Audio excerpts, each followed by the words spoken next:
time zone. Quick as a flash. On my final warning. Loaded.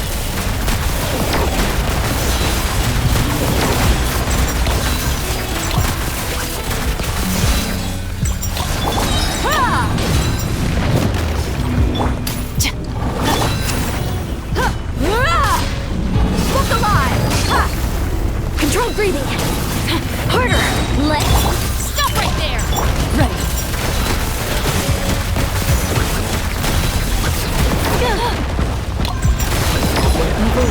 Shoot on sight. You asked for it. Yeah. Buckle up. Hi. Drop your weapons. On my.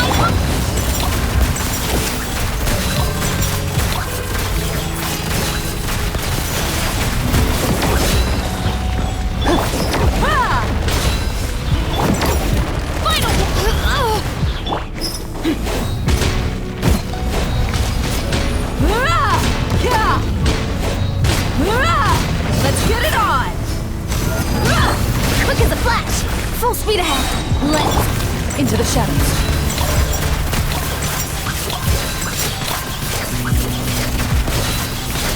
Hunt them down! As we all should know by now, the big challenge when you're playing with someone like Iansan is of course maintaining her buff through movement. And whilst Nightsoul characters tend to have an advantage by actually having Nightsoul to burn, folks like Arlecchino that we talked about previously also have a bit of advantage, especially from a baseline level of being able to keep Iansan's buff mainly hovering around that 42 Nightsoul meter mark.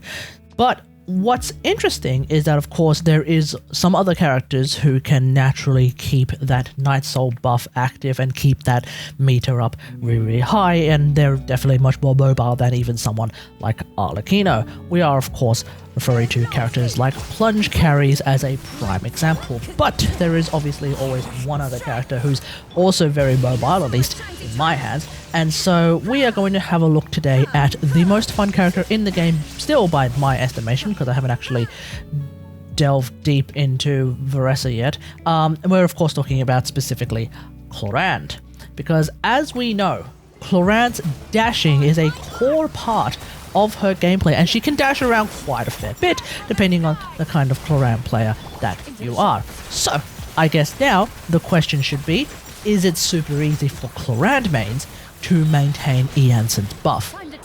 Let's find out. Hello everyone, welcome back. This is of course going to be the second series of videos looking at Iansan and how she's very, very strong. We're still looking at C0 Iansan in this video, and there's still going to be another video looking at her from this kind of baseline level, before I then swap over to looking at C2 Iansan and how she feels like for one video. This was of course a request from the Discord community. And then we're going to go into C6 Iansan shenanigans, which I suppose people might be a little bit more interested in, since I suppose not that many people will have C6 Iansan, so I'm looking forward to that myself. I say all of this to remind y'all to subscribe to the channel and hit that bell icon so that you can be notified of the latest and greatest videos on the channel. Now, let's not bury the lead here. Here's the deal. There are times where it is easy to keep Iansan's buff active, and then there are, of course, times where it's simply not that easy to keep that buff active, even with someone like Clorinde, okay? And I think the best way to describe this would be whether or not, by the time you swap over to Clorinde, you're getting left behind by that buff meter. See, provided you're playing in a team where you don't have other characters burning off Nightsoul while they're off field, for example Kachina or Mavuika, if you play exclusively N3E on Clorinde, the reality is you actually have a slightly Nightsoul negative experience. We see this with Iansan's buff icon that is right there, next to your character, starting to slowly get into more of that skull territory as opposed to her shouting territory. That's how I'm describing that icon. You can probably figure out what I mean. When it's in the skull territory, you have less than 42 Nightsoul on Iansan, and therefore you have a less attack buff on Iansan. However, if you actually play like I do, which is essentially run and gun, then you can actually maintain a Nightsoul neutral experience, if not even potentially hitting slightly Nightsoul positive as well, depending on how hardcore you wish to run and gun. That being said though, the big problem, at least with C0 Iansan, is that when you play her with someone like Clorinde, you still want to do N3E twice. This is in order to get that crit rate passive buff that is one of Clorinde's ascensions. And because of that time, the meter does go down enough where we do start hovering around that 42 Nightsoul mark. And so then we end up with occasions where we will see the skull buff as opposed to the Iansan face shouting buff. So that's kind of a bit of a problem right there. Ideally, we want to stay above it. But because of those two N3Es, we are starting to be at that area. Now, that's assuming you are, of course, swapping from Iansan directly onto Clorinde. There are plenty of teams with Clorinde where you're probably going to be swapping to someone else first. For example, Fischl, Sara, Miko, Nahida or Xilonen, for example, because you're actually trying to give them a bit of healing, or Mavuika. And of course, with the exception of someone like Mavuika, who can burn off Nightsoul while she's off-field in order to help alleviate the problem that I described earlier. If you swap to one of these characters, then generally speaking, that's time spent not really maintaining Iansan's buff meter.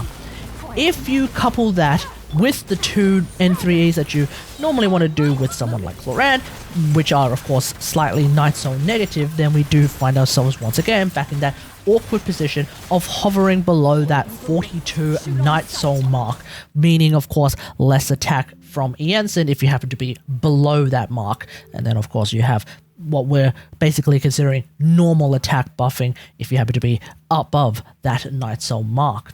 That being said though, it's not the end of the world, okay?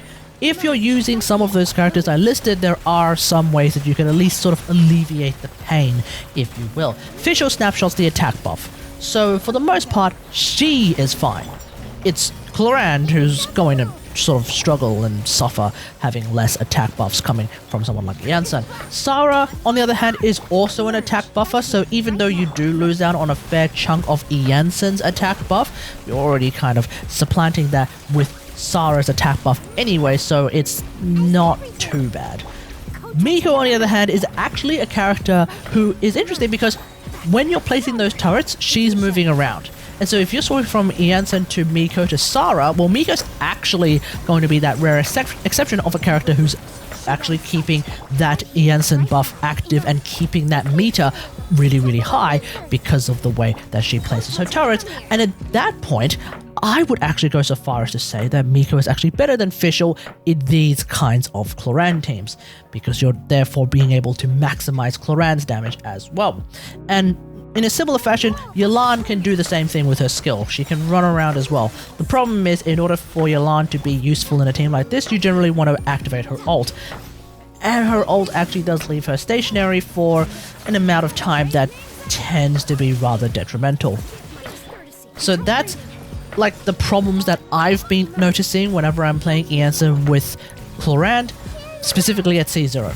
I feel like these problems should be fixed, mostly, if you manage to get Iansan C4. So if we get around to the C6 Iansan videos, then I don't think these will be all that big of a problem.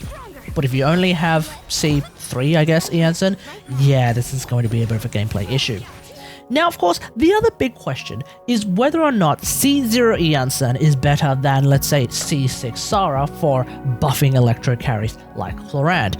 The answer should be pretty obvious, but let's just dive into it just so that we have a better idea of what's going on. In a previous video, I showed that C6 Sara, or rather C5 Sara's attack buff, was actually outperforming C0 Iansan's attack buff plus the damage percent from scroll when we are playing them with characters that aren't even Electro, for example, Arlecchino. So naturally, as you'd expect, C6 Sara does obviously outperform C0 Iansan. The hardest hitting normal attack under Sara's buffs was doing about 5% more damage than under Iansan's buffs.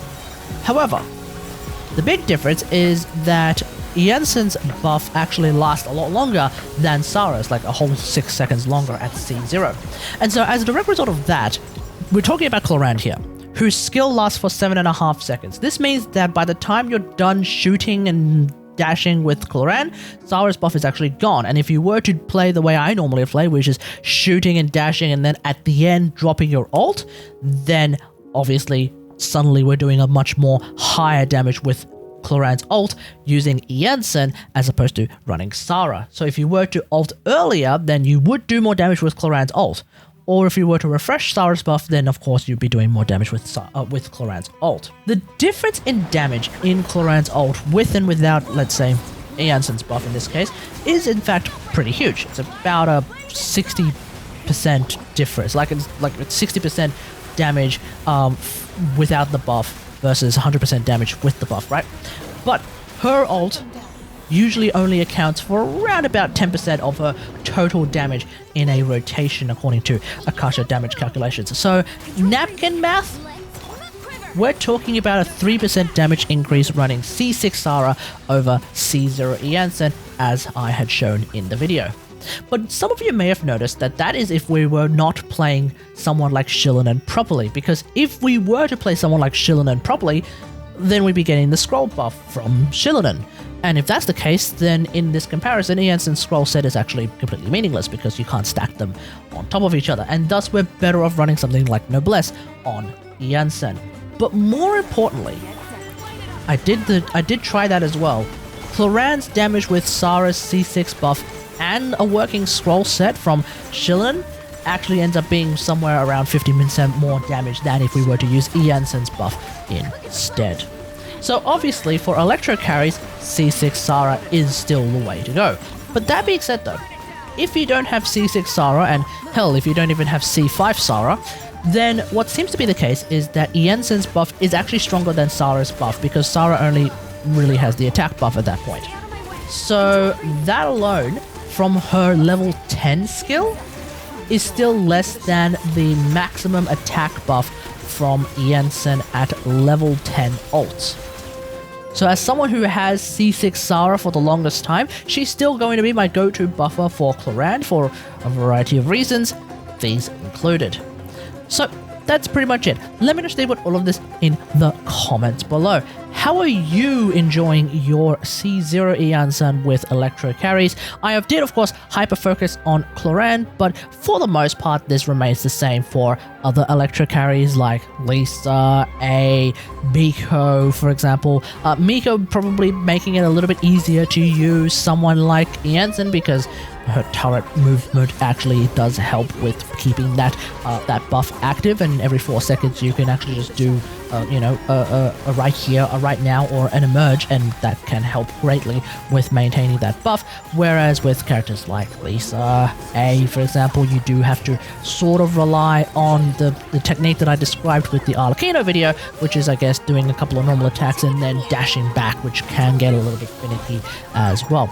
Anyway, hope you guys enjoyed. If you like this video, hit that like button, subscribe for more Genshin Impact action, and until next time, I will see you guys later. Thanks for watching. Bye. Bring